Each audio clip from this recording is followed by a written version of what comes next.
Javi por la bienvenida, por las palabras de bienvenida.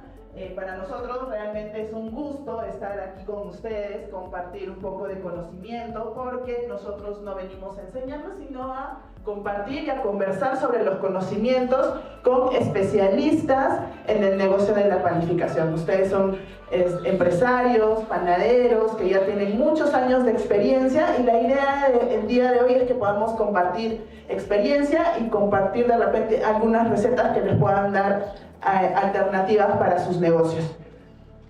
La agenda, les comparto la agenda. Vamos a tener una agenda amplia. Bueno, con las palabras de bienvenida vamos a tener una pequeña presentación teórica. No va a ser mucho la teoría con la que vamos a trabajar el día de hoy.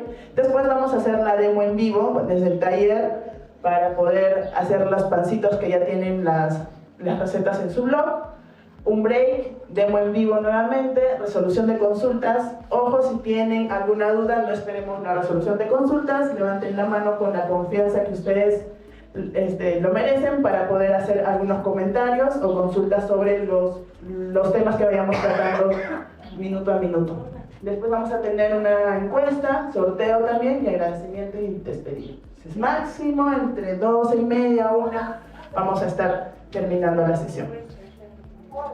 Ahora ustedes dirán, ¿quiénes son? ¿Quién es Roger? ¿Quién es Melissa? Bueno, nos presentamos. A Roger Aponte es un asesor técnico especialista en panificación. Ambos venimos de Perú, y el año pasado fue entrenador de la selección de Perú, que nos representó en un campeonato mundial del pan en Alemania. En una feria de Alemania, la selección de Perú viajó y participó, y Roger fue el coach, el entrenador principal de esta selección. Así que tiene mucho conocimiento en el rubro, aprovechamos y ocupamos de todo el conocimiento. Y bueno, Melissa, mi nombre, soy ingeniera en industrias alimentarias, también tengo mucho tiempo, muchos años de experiencia en panificación, así que ambos estamos el día de hoy dispuestos a brindarles toda nuestra experiencia y compartir conocimientos. Vamos a empezar, como les decía, con una pequeña parte teórica. Es para conocer un poquito más sobre la funcionalidad de los insumos. Todos trabajamos en panadería, trabajamos con harinas, con mantecas, pero exactamente ahondar un poquito más en la teoría y la función que cumple cada uno de los ingredientes dentro de su proceso de panificación. ¿Ok? Están muy calladitos, mucho frío, pero no, su solcito está bien bonito, el clima está bien agradable. Bueno, dentro de los ingredientes para elaborar pan tenemos ingredientes básicos. O sea, con estos 4 ingredientes sí o sí tengo que elaborar pan. No puedo elaborar pan con esos ingredientes básicos, ¿verdad? Y tenemos también ingredientes complementarios. O sea, los ingredientes complementarios son aquellos que nosotros enriquecemos y agregamos a la masa para poderle dar más humedad, más sabor, más color, etcétera, etcétera. Dentro de los ingredientes básicos, yo te voy a avisar. Dentro de los ingredientes básicos tenemos a la harina. Definitivamente la harina es nuestra estructura, nuestro cimiento, por así decirlo, para poder elaborar nuestros pancitos. Tenemos el agua, porque sin el agua definitivamente no se arma la masa, la sal y la levadura. Así, con esos 4 ingredientes podríamos hacer pan. Y los ingredientes complementarios ya vienen siendo el azúcar, para poderle dar un poco más de dulzor, la manteca, margarina, mejoradores, otros aditivos, leche y huevo, que son enriquecedores para las masas. Conforme yo le voy agregando algún tipo de ingrediente, voy a tener una característica particular a mi masa final.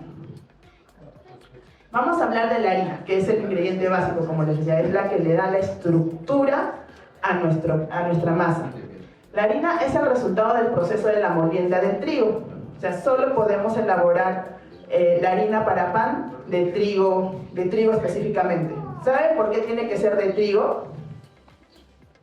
¿Por qué la harina para hacer el pan tiene que ser de trigo? ¿Por qué no podemos utilizar cebada? ¿Por qué no podemos utilizar harina de otros granos? Hablábamos de que la harina es la que le da la estructura. ¿Y quién es el responsable de darle la estructura a la masa? El gluten, exactamente. Entonces, la harina de trigo es la única que tiene gluten. La proteína, que es teóricamente la gliadina con la glutenina, que son las proteínas que forman parte de la composición del grano de trigo. O sea, solo el trigo tiene gluten. Por eso es que dependemos mucho de la harina de trigo. Entonces, ese es el encargado, por el gluten. Si no, podríamos hacer pan de cebada, pan de otras semillas, pero no tienes las mismas características porque si tu pan puede crecer, pero después se baja en el horno, no tiene la esponjosidad que nosotros queremos como resultado final dentro del pan. Nosotros necesitamos que este gluten, que esta proteína que está dentro del trigo, tenga buenas características porque necesito una masa, una harina que tenga fuerza, que tenga tenacidad y que sea también plástica al momento de trabajar. La fuerza quiere decir que en el horno voy a tener la reacción deseada a raíz de la fermentación y voy a ganar volumen en el horno. Voy a tener tenacidad porque va a ser resistente a ser estirada. O sea, yo le estiro la masa, pero sin embargo se encoge un poquito y eso quiere decir que una harina es tenaz y soporta todo el trabajo mecánico que nosotros le damos en el amasado, en amasar primera, segunda velocidad, en máquina.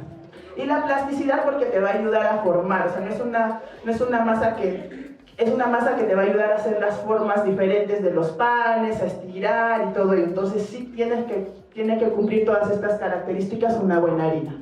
El siguiente ingrediente que es muy importante es el agua.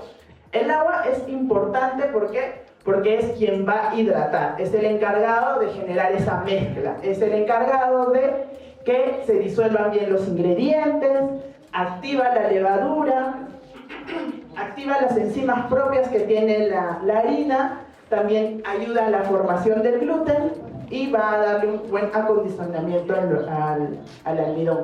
Es importante el agua porque es el insumo que nos ayuda a tener mayor rendimiento. Si una harina es buena, me va a absorber más agua, por ende yo voy a tener más rendimiento, ¿verdad? Si una harina no es tan buena, agrego menos agua, tengo menos rendimiento. O sea, el agua sí es importante porque también voy a ganar más rendimiento con ello.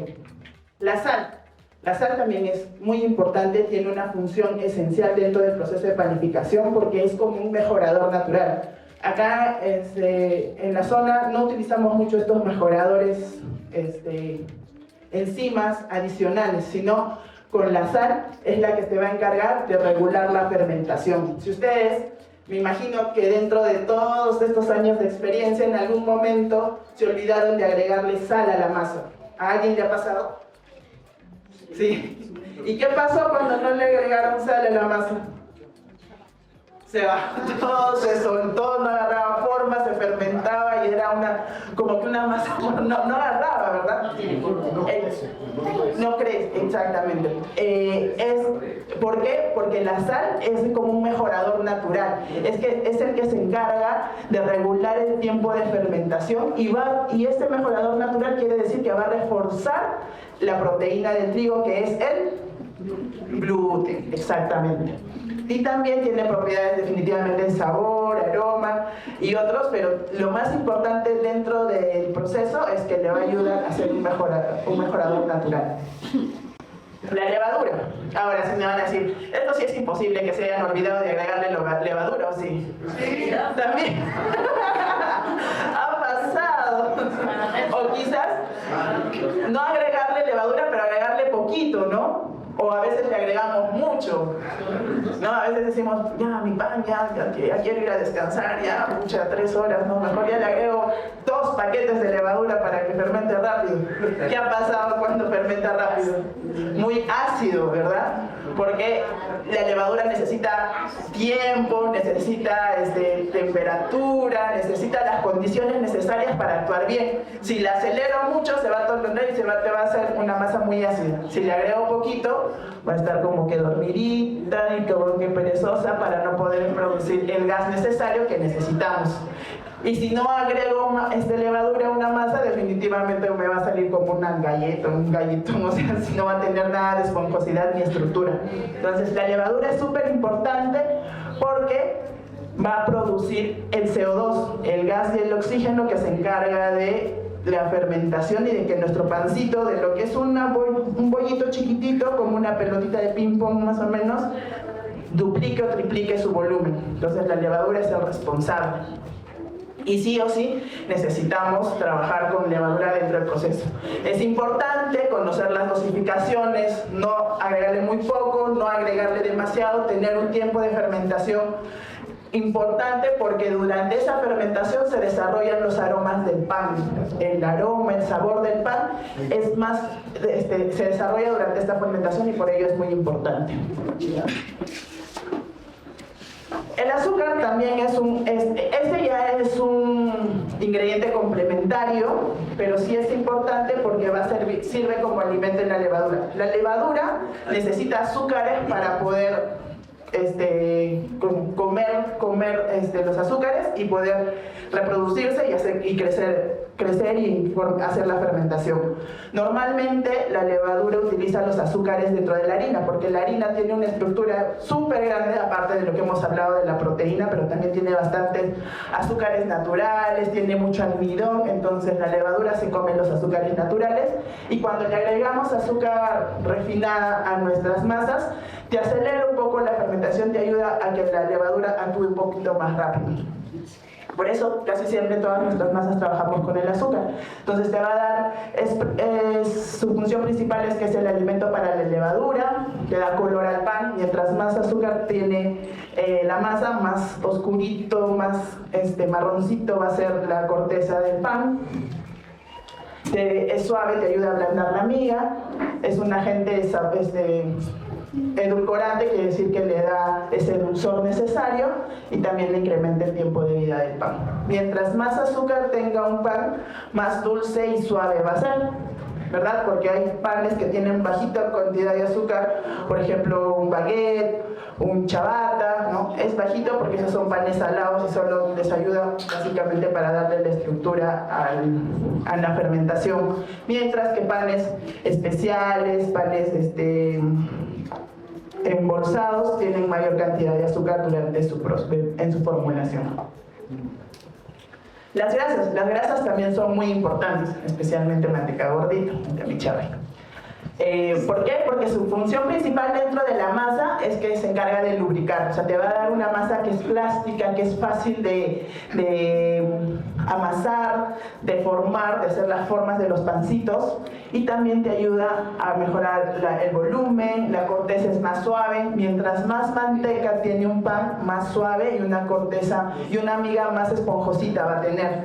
Panes que tienen poca cantidad de manteca son muy crocantes, su corteza es dura y en el día ya se están secando o se ponen muy chiclosos. Si tienen más manteca, ya te pueden durar un poquito más suavecitos. Entonces los panes embolsados, por ejemplo, como el pan de molde, el pan tipo para las hamburguesas, tienen mayor porcentaje de manteca porque es más suavecito, y eso te va a ayudar, que te ayude a prolongar el tiempo de vida del producto.